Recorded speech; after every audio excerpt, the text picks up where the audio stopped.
These are the steps I will be teaching you in this portion of the DVD. Now it's time to trim the pot. The purpose of trimming, two reasons. One, to get the excess clay off the bottom of your pot. Ideally, you want your pot to have the same thickness of walls as bottom. Also, you want to create a little ring or a little foot on the bottom of the pot. That's for dry footing. When you glaze, you can't glaze the bottom of the pot or it will fuse to the kiln shelf. So we make a little ring of clay that can be dry with no glaze on it so it can sit on the shelf without fusing. You want your pot to be leather hard. That means hard as leather. You want it to be cool to the touch, not too dry, and to be able to pick it up and handle it without worrying about it collapsing. The most important thing is for the rim to be nice and firm. Now the tools that we need for trimming are the two trim tools that we mentioned previously. You also want to have the bubble level. You need a sponge and a wooden tool, the wooden knife tool. You need 3 hot dogs of clay, and also have a piece of telephone book paper. And you'll understand why in just a minute. Just a little piece that's all rolled up. We'll talk about that in a minute. When we trim, we always work dry. All the tools are dry, your wheel head is dry, your hands are dry. The first thing we need to know is how thick are the walls. So we need to measure the walls, and the way you can do that, take a little piece of clay, a little hot dog of clay, lay it on the inside bottom of your pot, which shouldn't be difficult. If you've cut in and widen at the throwing part, there is a little corner where you can measure from corner to corner with that hot dog of clay. Turn your pot upside down, lay the hot dog on the bottom of the pot, and now I know how thick my walls are. I've got a little bit to trim, but not a lot. If your hot dog comes out and it's this short and you have this much clay, you need to trim the excess a little bit better. If you have your hot dog and it comes out the same width as your walls, you don't have much to trim at all, if any. The next thing we need to do is measure the bottom. How thick is the bottom of the pot? We take 2 tools. You can use any 2 tools. I'll use the wooden knife tool and the bubble level. I'm going to make a little T. The wooden tool is touching the bottom of my pot. Then I can pull this out, lay the level back on the rim, and I can look down here, and that's how thick my bottom is. Enough to trim a little bit, but not a lot. If you pull your tool out and it's this high, meaning the bottom of your pot's this thick, you need to open a little bit better, go a little bit deeper. If you pull your tool out and it's almost touching the wheel head, you don't have a bottom to trim at all, and you'd be better just to take your sponge, wipe off the corners of your pot, and not trim a foot. It's important that your pot is level. Beginner pots sometimes will have one side of the pot a little bit higher than the other. So when you turn it upside down, the bottom is unlevel. And if it's unlevel, when you start trimming, you'll trim unevenly. And you'll trim through the wall of a pot quicker than if you were trimming it evenly. So we need to use our bubble level. And we want to use the bubble level east and west and north and south to make sure our pot is level, that the bubble is right in between the lines. If it's not level, this is when the telephone book paper comes in handy. We fold it up into a little piece that we can slide underneath the rim, and now I've leveled my pot. I can go this direction, check it again, and I know that my pot is level, and when I start trimming, I'll trim it evenly. The next step is centering. We want to make sure that our pot is centered in the wheel. If your pot is fairly round, you can check out the little rings that are in the wheel head and get it close to center just by looking at the rings.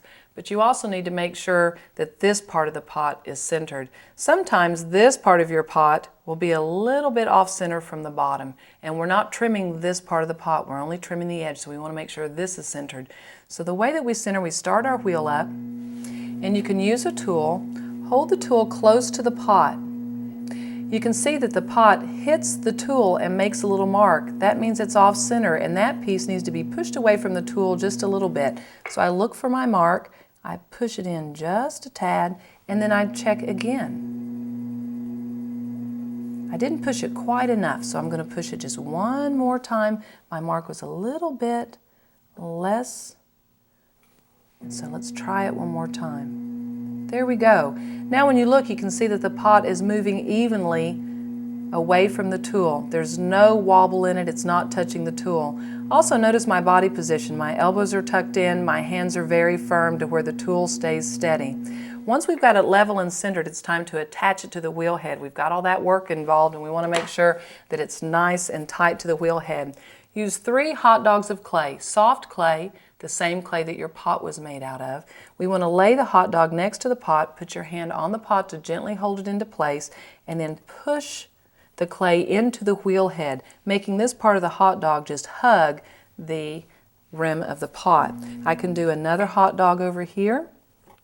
The reason why I do 3 hot dogs is because if at any time I need to check to see how far I've trimmed, if I'm trimming too far, not enough, I can take the 3rd hot dog away, slide this out, check my pot, and then slide it back in. And 9 times out of 10, it'll be centered again. So I'm going to put my other hot dog here.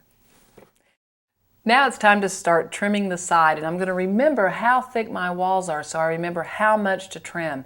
I don't have a lot to trim, and I'm going to use the small tool, the small rounded end.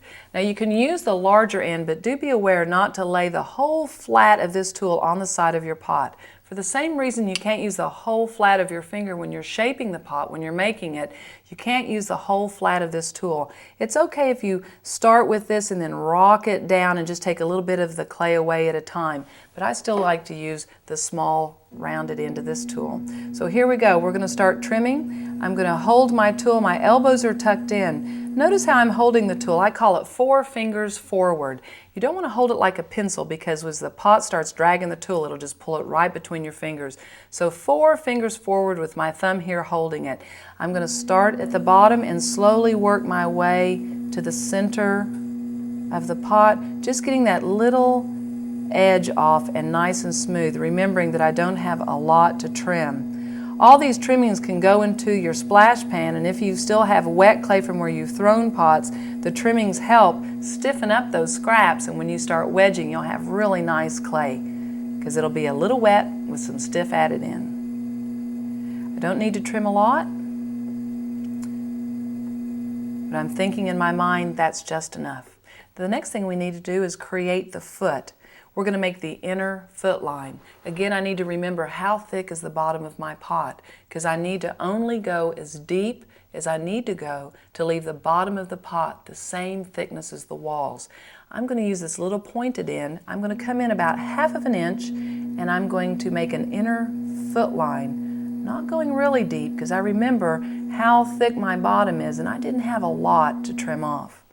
The next step we have is to trim out the middle. I'm going to flip back around to this rounded end, starting at the center and working to 3 o'clock. My hand position is 4 fingers forward. I slowly trim a little layer at a time. I don't try to go the whole depth of my inner foot line right away. I'm just going to trim a little bit at a time until I reach the depth of my inner foot line. If I keep going, I've lost my measurement on how much I've trimmed away, and I might trim through the bottom of my pot. If you continually trim through the bottom of your pot, let me tell you a secret. You can take a thumbtack and push it on the inside of your pot at the bottom, and then when you're trimming, when you hit the tip of the tack, you know not to trim anymore.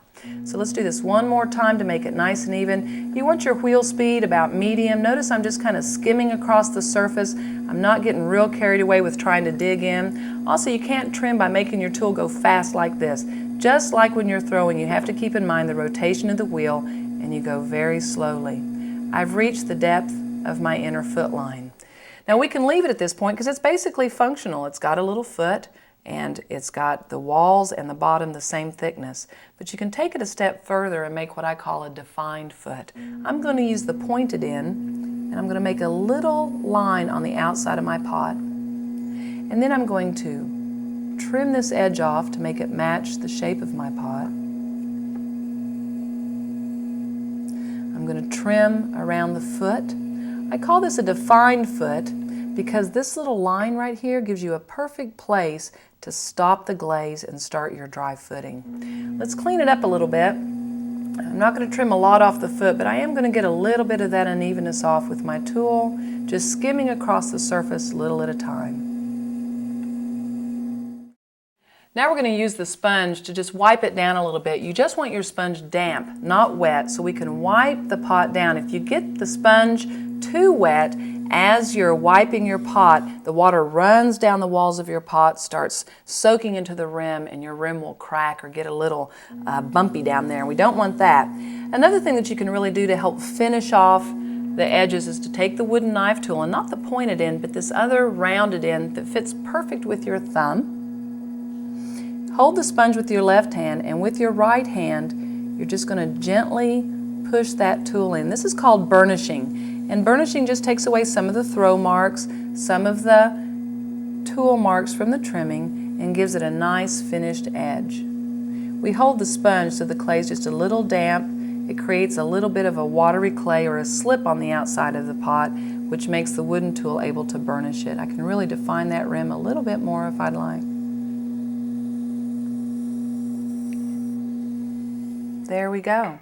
Now it's time to sign your pot. You don't want to use the needle tool because it makes too deep of a line and also kind of a sharp line. I found that a ballpoint pen works great for signing your work and dating it if you want to be sure to have a date to check your progress. Also at the leather hard stage, this is when you can decorate with slips. You can also add handles. You can do some hand building on the outside of the pot. After you do the decorating, then you can take it to the kiln to be fired.